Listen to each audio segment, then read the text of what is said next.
Start here if you're wondering how to get your home ready for sale. Today we are diving into the subject of how to get your house staged, ready to go, but with a Cleveland twist. That's right, I'm here to show you how you can harness the power of staging right here in the heart of Ohio. Well, actually, we're not really in the heart, right? Because we are at the northern edge of the state. People sometimes think that staging is only for $1 million and $2 million and $7 million homes. And it's only for places like California and Miami and Manhattan. And I'm here to tell you, my friends, that nothing could be further from the truth. Because how you put your best foot forward really matters, especially when it comes to real estate sales. If you're itching to sell your house for top dollar right here in Northeast Ohio, I've got you covered. We're going to go over some tips and tricks, and I have 4 main general areas that I want to cover today. Stick with me today while we get through those 4 areas and you really learn how to get your house sold quicker and for the most amount of money. If you like videos like this, please hit subscribe and leave me a comment so that I can know what you want to hear about in our next staging video. The first area we're going to cover is actually not even inside your house. It is outside your house. That pesky thing called curb appeal. When you drive down your street, does your home stand out? Is it the one where they're going, "Oh, honey, look at that one"? Or is it like, "Oh, we came to see this place"? You want yours to look so good and so fresh. And I have some ways in which I want you to do that. If you're watching this video in December, January, February, and even into March, I know it's tough. Our climate makes it really hard for anything to look that beautiful. Even though we know we have the faith, we know it's coming back. Spring is coming. It is just around the corner and it's going to be green and beautiful. And then things will blossom up. It's absolutely so beautiful to live here in Northeast Ohio, but you just might not know that in January, February, or March. Curb appeal.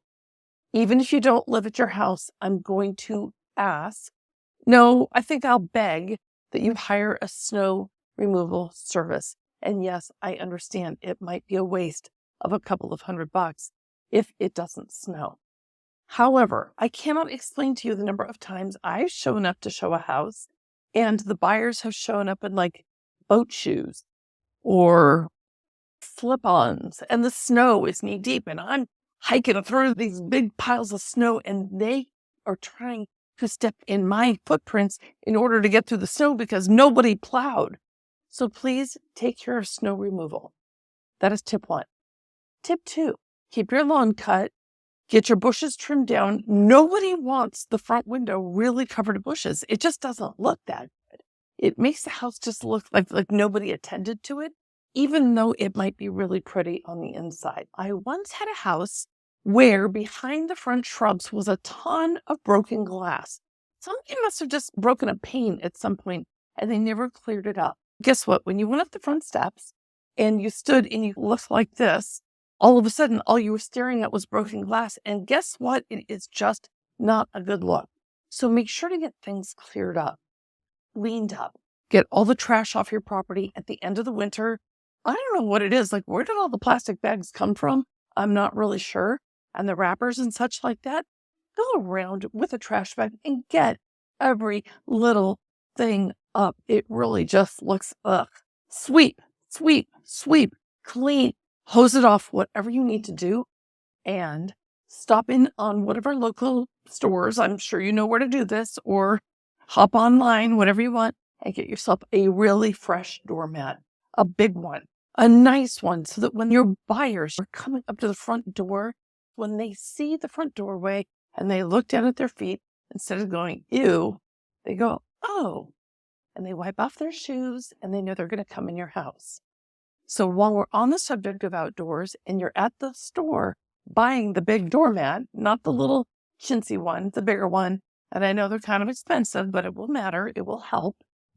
Buy a beautiful potted plant for your front porch. It makes your house just look so nice, warm, welcoming, and inviting.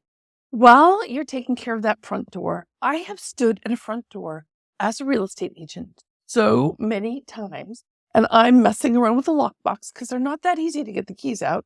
And I'm kind of jiggling, oh, I got to pull it, I got to twist it, different things like that. And my buyers are standing around going, well, these people don't take very good care of their house, do they? Because the front door and the door frame and the screen door were just dirty. I'm going to suggest, no, I'm going to require that you buy a big box of magic erasers, not one or two, but a really good sized box. Because as you use them, they disintegrate, right? And I want you to really, really carefully wipe down your front door. I want you to carefully wipe down the screen door. And I want to make sure that you got the handles, because there is nothing worse than a beautiful home not having a beautiful presentation. Entrance to your home really, really matters. Area 2. I really want to talk about interior space. Like I said, if you comment below which spaces you want to hear about specifically, I'm happy to help with those and make videos just about those rooms. But today I want to just talk about interior space. A lot of people, and I understand why, you got a lot of people who got to sit down, buy big furniture, really big, cushy, oversized, plop down into it. However, my friend, it doesn't work when you're trying to maximize space. I want you actually to have smaller furniture. Now, don't rush out and buy tons of stuff, but you might need to move a few pieces out of the room, because I bet during the selling process, you could live without a couple of pieces of furniture in the room. And I want you to take a good hard look. Did the dog get muddy paw prints on the couch? That happens at my house, so I know. Did your kid spill orange juice on the rug? I want you to take a good hard look. And if something looks dirty, yes, clean it. If something looks like it's really crowded and you're tripping over furniture just to get through the room, I want you to get that piece of furniture out, put it in the garage. You can do without your garage for a couple of weeks. And I want you to think about traffic flow. When you walk into a room, is there a back of a chair facing you? Is there any way to reorient that to open the space up? Now, backs of couches and backs of chairs can be used strategically to demarcate space, but I just want you to think about what it looks like for the first time when somebody walks in there. While you're at it, and you were at the store buying that doormat, remember from section 1, the exterior, buy yourself light bulbs. Buy matching light bulbs. Every single light bulb should match. And it is a pain. I really think it's a pain. Back 100 years ago, when I was a child, there was about 2 types of light bulbs. I mean, there was the dim one and the bright one, right? And that was it. When you walk into any home improvement store today, there are thousands of light bulbs. And no matter what I've purchased and no matter what I've gone to purchase, somehow I have the wrong base. It's too tall. It's too bright. It's too short. I don't know, whatever, this or that. It's a pain in the neck. It really is. But it makes a difference when somebody walks in your house, instead of flipping the switch and going, oh, the light doesn't work. Well, guess what? The light does work. You didn't put a bulb in it. Or having spaces up in the ceiling that don't have matching bulbs. It just looks blah. So take a minute, take an inventory of what you need and make sure you have light bulbs. While you're at it with the light bulbs and the magic erasers, every time somebody walks in a room and they flip the switch, they don't always have the cleanest hands. It's not like they went and scrubbed up before touching the light bulbs. I mean, touching the light switches. Do not touch light bulbs. What I noticed, though, is right around the switch, all the way basically around it, is usually pretty grubby. So take those magic erasers. Remember, you bought a box of them in section 1, not the small pack, but the big pack. And I want you to go around every single light switch in your home. And I want that to be super, super clean. I also want your stovetop to be clean and the front of your fridge to be clean. I love travel magnets too. And I love pictures of kids and grandkids and dogs and cats and places you want to travel and vision boards and all of that. But it doesn't look nice for a buyer. And I do tell my clients this. So if you've heard me say this, because I've been in your house before, it's true that people walk in houses and they see pictures. Let me look around, see if I have a picture. Well, I don't, but I'll just grab some Post-its. They look at a picture and they go, oh, honey, do we know these people? Wait, are these people from Nebraska? Are those the people that we met on the cruise? Literally stuff like that. So don't make it so distracting. Take everything down so that we don't have all the craziness of everything just around.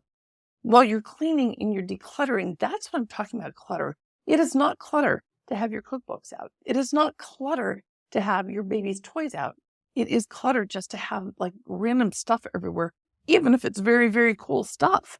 So I want to see that your fridge is cleaned off, your light switch plates are really cleaned, and your surfaces are just basically devoid of things other than like one or two things. By the way, when I say one or two, in staging, they often talk about the power of three. 3 is a much cooler number. So as you're grouping your stuff, don't worry about what goes together in your mind. Worry about what looks good together for a buyer. A good example, let's say you have a vase. Let's say you have a vase plus a candle.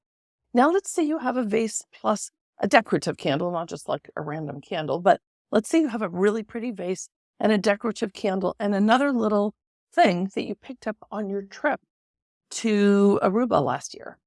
Perfect. Put the 3 of those things together, even though you're right, technically they may not go together because the Aruba thing may go with your other travel stuff and the vase may actually go up in a cupboard for when you need it. And candles, decorative candles, you might use over by the fireplace. But group those 3 things together because as you're creating these spaces in your interior space, those groupings of 3 look really nice. So now we've got your furniture taken care of. We've got your cleanliness taken care of. We've got a couple little groupings of cool stuff, and we will move on to section 3. Section 3 is all about adding personality and charm. It really does dovetail with section 2. If you want to hear more about personality and charm, leave a comment below so I can know specifically what areas you want to target. I want to talk about children's rooms, I want to talk about pets, and I want to talk about how to make the house look cohesive. I do not expect you to paint the entire house unless you've done something so unique or the paint is so old, then it would be really good. But if your door jambs are dinged, happens to all of us, I think it's a good idea to go through with a bucket of paint. You can hit those on a Sunday, make sure it's all cleaned up, nice and fresh. That looks really good. Or, of course, we can always recommend painters. But I don't expect you to paint your entire house unless it truly needs. But to add charm and to add personality, I just want you to think about what you already have. You may use a really cool blanket up in your bedroom that could be nicely folded over the edge of the couch.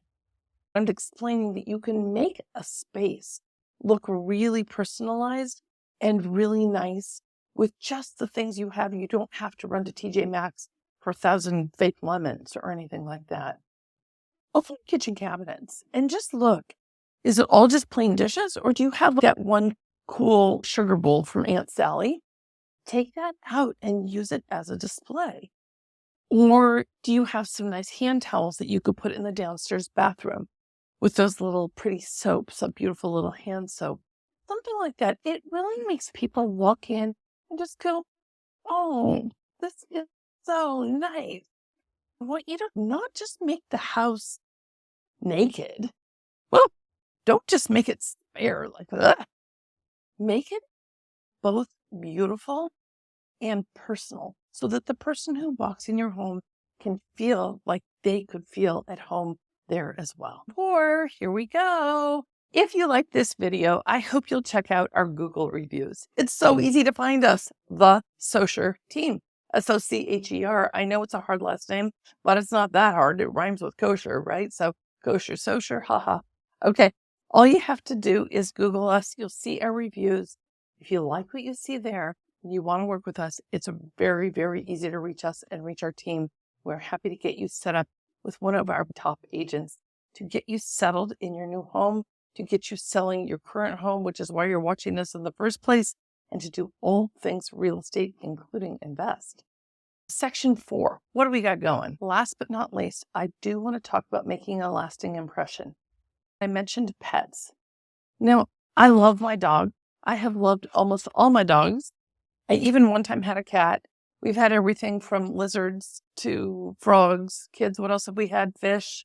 I don't know. We haven't had anything that exotic, but I am telling you that animals leave a smell in your house. You don't smell it. I don't smell it. It's very, very important that your pet food be tucked away for showing and that your pet bed be clean, and hopefully that your pet not be there. I have even been in homes where, frankly, the fish tank did not have a good odor. I've been in homes where the fish tank was very, very beautiful. You may have seen those too. But I really want you to think about the impact that a pet has in your house and the lasting impression that it makes on the buyer. Here's the thing.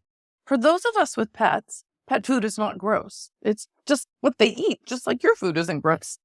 But for people who walk in, for whatever reason, the dog bowl always looks crummy. They've slopped water everywhere. There's like the crumbles of food left at the bottom, and the dog bowl area just always looks kind of bleh. So you have a showing scheduled for Tuesday at 2. Okay. Tuesday at 1:30, you run home, you toss the water, toss the excess food, put the bowls away in a cupboard so nobody sees them, and take the dog out on a walk and get the dog out of the house. There is no way to show a house with a dog in the house that is good for both buyers and sellers, at least in my experience. I've had a couple of times of a dog that was so chill, it just laid in the crate. That wasn't so bad. I've also had dogs bark for hours in the crate. That's really terrible. And then you just feel bad for them. And I've had a couple of gross things. I won't even go into them too much for a video like this. And I have had people who walk into a house and are totally petrified of animals. They're not joking. They don't like dogs. They don't like cats. They don't like hamsters. They don't like anything. They do not like animals. Please try to get your animals out of the house for showings. Not fish tanks, not lizards, not hamsters, but you know what I mean? The cats and the dogs. Sorry, those guys have got to go for showings. Now, as you're totally wrapping it up here in the staging, I want the buyer to leave your house with a beautiful, lasting impression. You take a big, long sniff test. What's this place smell like? Does it smell good? Does it smell like food? Does it smell scented? Does it smell like smoke? What does it smell like? Because the plug-in scented things actually don't smell very good. Incense, too strong for most people. A scented candle can be okay as long as it isn't something crazy. And I would even, if you're putting out flowers, try to avoid things with pollen, because nothing like somebody walking in and sneezing for hours because they've been in your house. Now, the baking thing is true. If you can bake something yummy, that's good. No fish, no broccoli, no Brussels sprouts, no cauliflower. And those are all things that I love. They're so good if you sat down to dinner to a big plate of steaming vegetables. Wonderful. If you walk in the door 20 minutes later after they've been cooked, not so wonderful. Does not help you in any respect. So try to get it so that it smells super good. Even if, I don't know if you have a fireplace, but if you light your fire, sometimes that will give a nice homey, especially in the winter, nice homey smell. Sometimes people do like candles, and there are 2 final tricks that I have to share with you, and that will wrap up our Power of Home Staging video. But like I say, you can always check us out on Google, check out our reviews. We got loads of 5-star reviews. I am so happy to say that we can help serve your real estate needs as well. The final 2 tips: when you have a showing, all I want you to do, please walk through your bathrooms and close the toilet lids. A gaping toilet is just not a good look in a showing. That's tip 1.